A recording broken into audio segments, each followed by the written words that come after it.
sa Bagong Pilipinas campaign. First guest this afternoon, we have Alyansa ng para sa Bagong Pilipinas campaign manager na Votas Congressman Toby Tiangco. Good afternoon, Congressman Tiangco.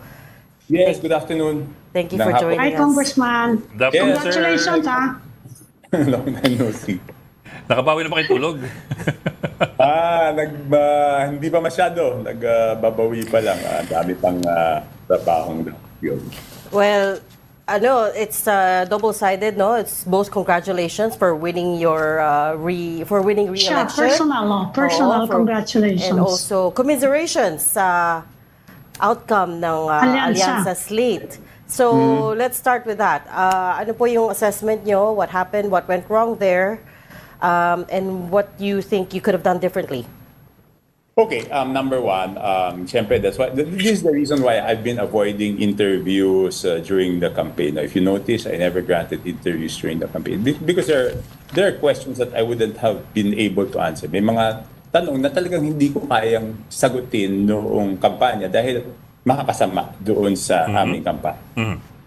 Isa sa mga yon is yung talagang nagsimula yung problema namin nung nag-file ng impeachment case ang House of Representatives against kay VP Sara. Because yung October surveys namin, 9 na alyansa ang pasok sa buong Mindanao.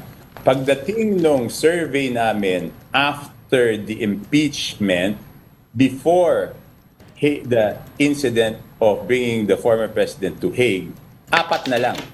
So just because of the impeachment, 4 na lang yung natirang alyansa candidates doon sa Mindanao. Kaya kung mapapansin nyo, early on, binawasan ko yung rallies doon sa Mindanao. Kasi wala rin mangyayari sa amin doon eh.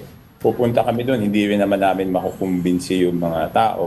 Why would we spend time there, no? And I'm saying this because yung impeachment was self-inflicted. Ibig sabihin, yun total control kami. Pero tinuloy namin, for what? For nothing.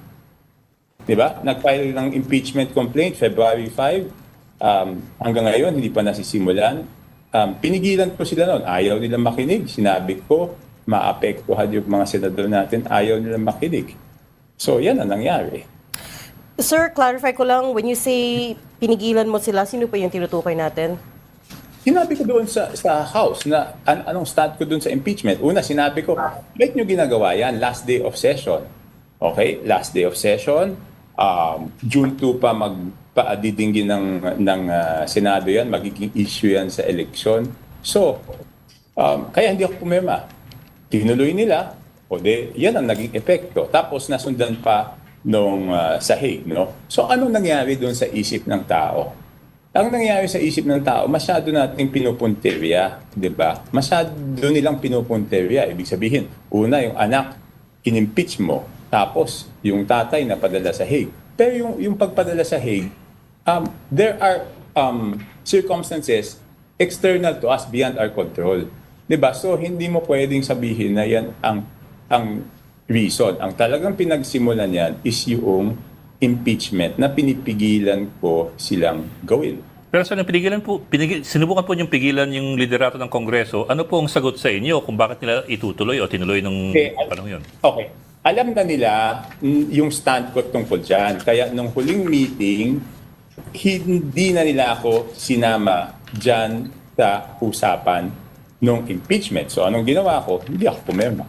Pero alam nila yung stand ko dyan. Ever since before, I've been very clear about my stand on the impeachment, no?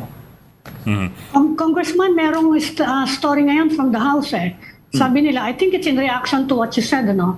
Sabi nila 86% daw of the congressmen who signed the impeachment complaint nanalo naman. Ano pong masasabi niyo ron? Okay, iba ang national, iba ang local politics, iba ang national politics, no? Ang local politics is based on the performance ng iyong representante, no?